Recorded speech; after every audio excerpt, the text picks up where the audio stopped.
Hello, for our presentation, I'm here with Olivia, Brody, Caleb, and Paige, and my name is Emmy, and this is our contemporary business leader presentation. So our leader that we chose was Lucas Jung. We had the pleasure to interview him.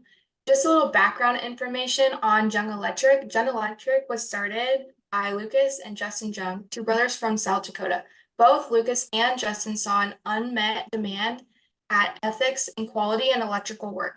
They wanted to include craftsmanship into their work, so they created their own company. Mr. Jung is a strong entrepreneur that has innovative ideas for his business. Mr. Jung has also been the vice president for Jung Electric for 10 years, but has worked in the electrical industry for over 20 years. If I had to choose three characteristics to describe Mr. Jung, I would choose trust, honesty, and integrity. Mr. Jung is affiliated with electrical contracting for commercial, domestic, and industrial. He focuses on knowing the correct knowledge for small and large construction projects, has high quality work, ensures customers with a 1 year warranty on their work, and personally works with design engineers to ensure safe and quality products for employees and customers. Lucas Jung leadership style aligns very well with the house path goal theory as the vice president for Jung Electric. The house path goal theory defines as a leader whose behavior is crucial to employees being satisfied and productive for the business. His flexible, encouraging, and goal-oriented principles of leadership have proven to be very important in Jung's electric success.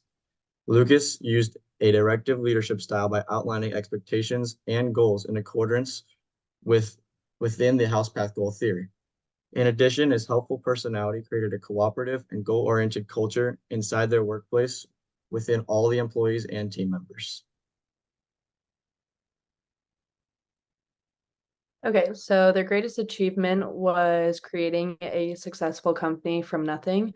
So Jung Electric represents an impactful achievement due to Jung's entrepreneurial mindset, lifelong dedication, willingness to take risks, effective use of previous experience, and creativity in building something from nothing. Jung stated to create a company out of nothing from the ground up was stressful, but basically a lifelong goal. Establishing a company from the ground up requires creativity, strategic planning, and effective execution, all in which Jung incorporated while building the company. Lucas Jung has a highly entrepreneurial mindset, has a lot of previous knowledge in regards to the finance side of the business, and describes himself as a risk taker. His brother Justin excels in being personable, embodies the principles of servant leadership, and has been well trained in project management. With their diverse skills together, they contribute complementary strengths to create a well-rounded and effective leadership team. Jung Electric is still growing after 10 years, and their success can be attributed to their teamwork.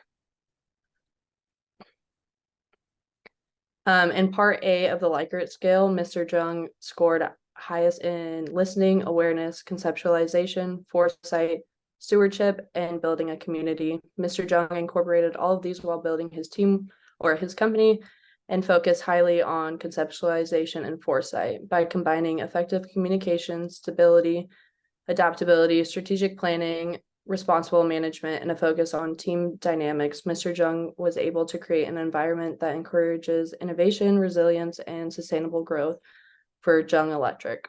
And that leads us right into Jung's greatest challenge in creating this business. And it was creating company culture that matched his own values. And the reason why it was so hard is three separate points. Firstly, there's generational differences. When you would hire a younger employee, they just didn't have the work ethic or the same values that he wanted them to have.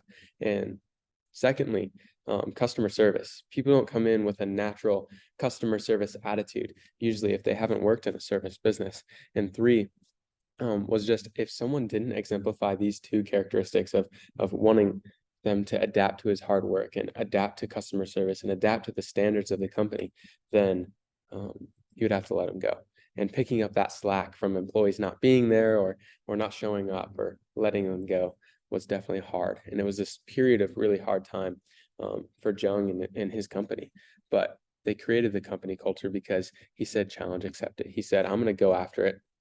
And he did this by reiterating values. He was like, hey, guys, here's what it takes. Here's what it takes. Here's what it takes. And constantly, every single day, told his employees, hey, this is how I want you to do it. he was patient with them, but he still said, hey, this is how I want you to do it. And he picked up the slack. He picked up overtime and would go out and finish jobs that maybe other people couldn't finish. And he would bring employees along with him. And he would do that and set the example. He would show his employees, this is how I want you to talk with a customer. This is how I want you to lay this wire. This is how I want you to be an electrician. And it didn't just help them be better electricians, but better men and women, which is really cool because Jung would sit back, and he was a co-founder. So he sat back with the other co-founder and said, man, what would the ideal work environment look like? What would it look like for us to create an environment that people want to work in? And so they crafted that. And lastly, he incorporated his faith in everything he did. And honestly, there's one key topic that we're talking about here, and that's was Jung a leader or a manager? Because you can either be a leader or a manager if you're in a position of power, and we can definitely say that he was a leader. It is really encapsulated by this quote by Tavernier, but leaders need to show they believe in their employees' potential to be more than they are today. And that's what Jung did. He said, I'm going to believe in my employees. I'm going to go out there and I'm going to say, hey, this is the standard, but I know that you can get there. And that's why he let go of people that wouldn't exemplify the standard, because he said, man, I believe that my employees can reach that. These guys just aren't. So he built a community of employees that really believed in themselves and understood the why of what they were doing. And he exemplified two really key servant leadership qualities too. And that was stewardship and listening. He would listen and steward at the same time, and it goes hand in hand. But he would listen to his customers and give them the best product that he could give them. He would listen to his employees and give them the best employee experience, company experience that he could give them. And he would steward his time and his money and his energy to give the best products he could to other people, all while incorporating his faith. And he did all that using two different power bases and changing his behavior. He would use positional power, and specifically internalization, to make a community of shared values. And our textbook that came out in 2021 says that internalization means that you believe in the ideas and actions you're being asked to undertake. So what he would do is he would change his behavior, and he'd say, I'm going to use the position that I have, not to just instill, hey, I'm doing do this because I'm telling you to, but hey, I'm the boss and I need you to take on these values, and here's why. And he would show people the why of what they were doing, and just how it impacts him and the company overall.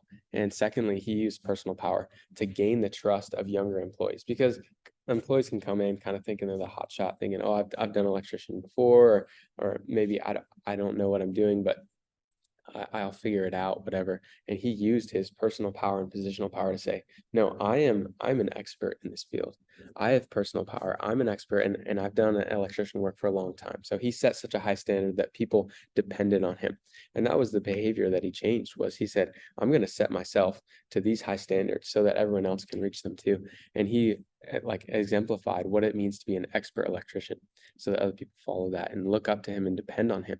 And also he reiterated the values and communicated expectations of the company, and he held himself to those same standards. So he changed his behavior, just saying, man, I'm not just going to be a good electrician, I'm going to be a great electrician and a great businessman and a great boss. And so it's a very effective way to lead and to change company culture in this challenge. That's how he overcame it. But that leads us right into contrasting his leadership style with someone else. So the person that we picked to compare Mr. Jung's leadership style to was Ursula Burns, the former CEO of Xerox. We chose her because of her being in a similar position as Mr. Jung, being in higher up in a company. Entrepreneur in 2021 wrote an article describing her leadership style as a missionary leadership style. And she displays that by using her leadership position to listen to others regardless of their position, training, experience, etc. Jung told us that he focuses more on the business side of leadership, in contradiction to Ursula's. All his brother is focused on is more of the personal side, the interactions and sales, while he is more focused on the finances, partners, and day-to-day running of the business. The strength in Jung's business side of leadership leads to the more logical running of the business. Being personable is great and all, but without the actual tangible business side, the business would have never gotten off the ground. However, without being personal, there is no business to continue to run. So that is one weakness instead of his strength.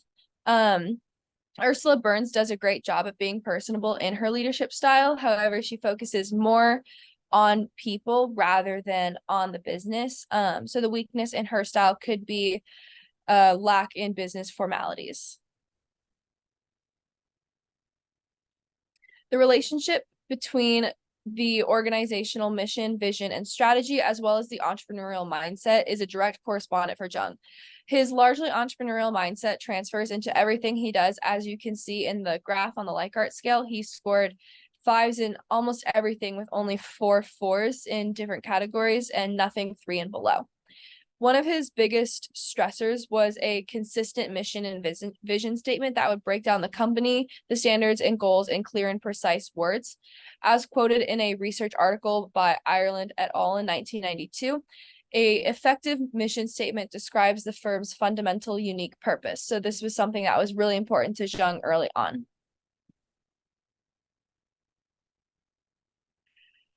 In terms of leadership lessons, one thing that was very important for Jung that he regretted was learning the derailment of his business and not preparing for those things early on.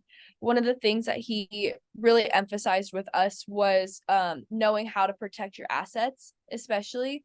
This was one thing that was a big concern for him and his company, moving into like knowing the cost of what it takes to start a business altogether. Almost the first full year, Jung didn't pay himself at all. He drained his savings, his 401k, to get this business off the ground and make it what it was today.